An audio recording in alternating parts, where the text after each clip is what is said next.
আদালত রায় দিয়েছে। আমরা ট্রাইব্যুনালের রায়কে স্বাগত জানিয়েছি,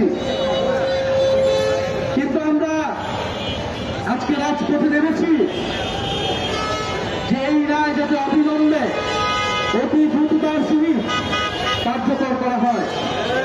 কারণ রায় কার্যকরের মধ্য দিয়ে বাংলাদেশের মানুষ ইনসাফ পাবে। শেখ হাসিনার এই রায় কোন রাজনৈতিক প্রতিশোধ নয়। শেখ হাসিনার এই রায় বাংলাদেশের মন্দির জাতির জনগণের সাথে ন্যায় বিচার। আমরা সেই ন্যায় বিচারের জন্য জুলাই আগস্টে রাজপথে নেমেছিলাম। ফলে শেখ হাসিনাকে দেশে ফিরিয়ে আনতে যত ধরনের কূটনৈতিক রাজনৈতিক তৎপরতা করা প্রয়োজন, এই অন্তর্বর্তী সরকার সেই তৎপরতা শুরু করবে বলে আমরা আশা করছি। আমরা দেখতে পাচ্ছি যে নির্বাচনকে সামনে রেখে রাজনৈতিক দলগুলো নানা ধরনের তৎপরতা শুরু হয়েছে।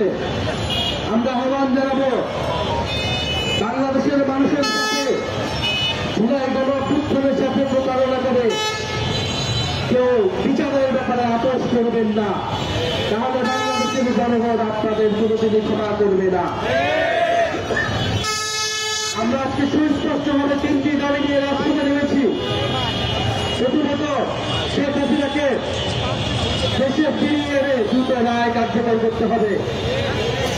দ্বিতীয়ত, শুধু শেখ হাসিনা নয়, দল হিসেবে আওয়ামী লীগের বিচার নিশ্চিত করতে হবে এবং জাতীয় পার্টি সহ আওয়ামী লীগের সহযোগী যেই দলগুলো রয়েছিল তারাও সবার অপরাধ এবং তাদেরকে বিচারের আওতায় আনতে হবে। আমরা দেখতে পাচ্ছি জাতীয় পার্টির নামে আওয়ামী লীগ পুনর্বাসনের ষড়যন্ত্র এবং পরিকল্পনা চলছে।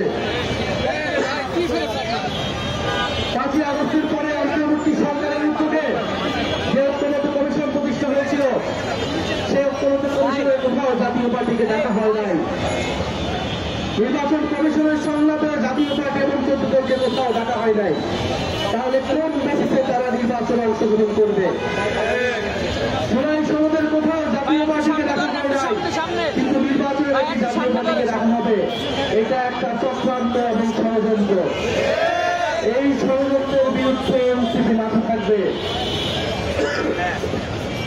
আমরা আরো বলতে চাই, গত 50 বছর ধরে ভারত বন্ধু রাষ্ট্রের নামে বাংলাদেশকে শোষণ করে গিয়েছে।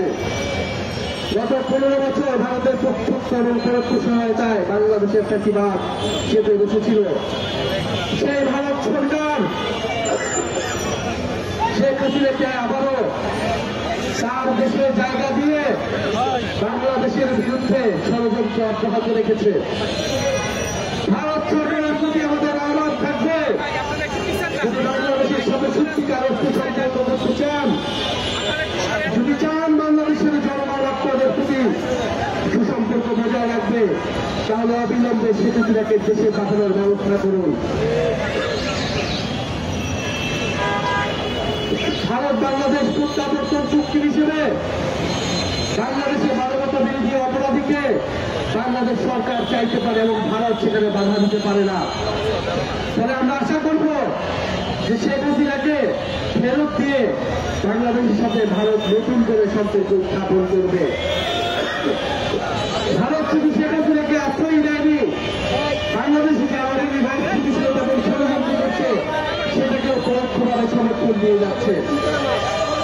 আমরা ভারতের জনগণের প্রতি আহ্বান জানাবো যে আপনারা আপনাদের দেশে কোনো গণহত্যাকারীকে আশ্রয় দিবেন না।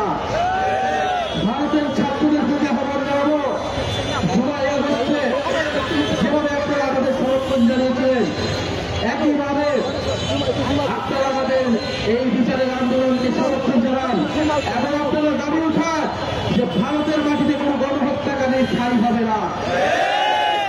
আমরা চাই ভারত বাংলাদেশের জনগণের মধ্যে সেই মজবুতা, সেই ঐক্যতা অটুট থাকুক।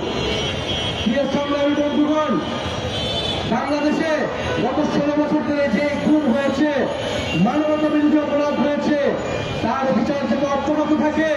শেখ হাসিনা সহ যে সকল পুলিশ এবং সন্ত্রাসীরা জুলাই আগস্টে গুলি চালিয়েছে, তারা বিচার যেটা অব্যাহত থাকে, এই ট্রাইব্যুনাল এবং বিচারের কোন কার্যক্রমে যাতে বাধা তৈরি না হয়, নির্বাচনের পরেও যাতে এই সকল বিচার অব্যাহত থাকে, সেই প্রতিশ্রুতি অন্তর্বর্তী সরকার সহ সকল রাজনৈতিক দলগুলোকে নির্বাচনের আগে দিতে হবে।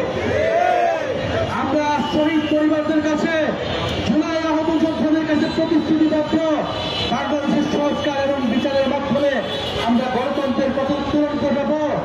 সংস্কারের নামে, জুলাই সনদের নামে ফ্যাসিবাদ বিরোধী দলগুলো এই জুলাই সনদকে তাদের রাজনৈতিক দল কষাকষির হাতিয়ারে পরিণত করেছে। আমরা বলবো অন্তত বিচারকে আপনারা কলুষিত করবেন না, আপনারা ভারতের সাথে আপোষ করবেন না। এই সরকার যাতে কঠোর থাকে এবং বাংলাদেশের জনগণ যাতে রাজপথে এই বিচারের রায় কার্যকর না হওয়া পর্যন্ত তাদের সর্ববিরুদ্ধে রাখে, সেই আহ্বান আমরা জানাচ্ছি। আজকে যারা উপস্থিত হয়েছেন, জাতীয় নাগরিক পার্টি সহ জাতীয় নাগরিক পার্টি ঢাকা মহানগর উত্তর দক্ষিণ, জাতীয় ছাত্র শক্তি, যুব শক্তি এবং শ্রমিক শক্তি ঢাকা মহানগরের এবং নারী শক্তির ঢাকা মহানগরের যারা নেতৃবৃন্দ এবং জাতীয় ছাত্র শক্তির বিভিন্ন ক্যাম্পাসের নেতৃবৃন্দ এবং কর্মীরা যারা উপস্থিত হয়েছেন, তাদেরকে ধন্যবাদ জানাচ্ছি। জাতীয় নাগরিক পার্টির রাজপথের এই লড়াই সংগ্রাম অব্যাহত থাকবে। আমরা নির্বাচনে অংশগ্রহণ করব, কিন্তু বিচার সংস্কারের প্রশ্নে জাতীয় নাগরিক পার্টি আপোষ থাকবে এবং এইখানে আপোষহীন থাকবে এবং যারা আপোষ করবে যে সকল রাজনৈতিক দল, তাদের বিরুদ্ধে এনসিপির কঠোর অবস্থান থাকবে। ইনকিলাব জিন্দাবাদ, এনসিপি জিন্দাবাদ। আপনার স্বপ্নগুলো আকাশ ছুবে প্রবাসীর হেলিকপ্টারের মাধ্যমে। বিয়ে, জন্মদিন অথবা যে কোনো বিশেষ প্রয়োজনে হেলিকপ্টার ভাড়া করতে যোগাযোগ করুন স্ক্রিনে দেয়া নাম্বারে। প্রবাসীর হেলিকপ্টার, নিরাপদ ও সাশ্রয়ী বাহনের বিশ্বস্ত নাম।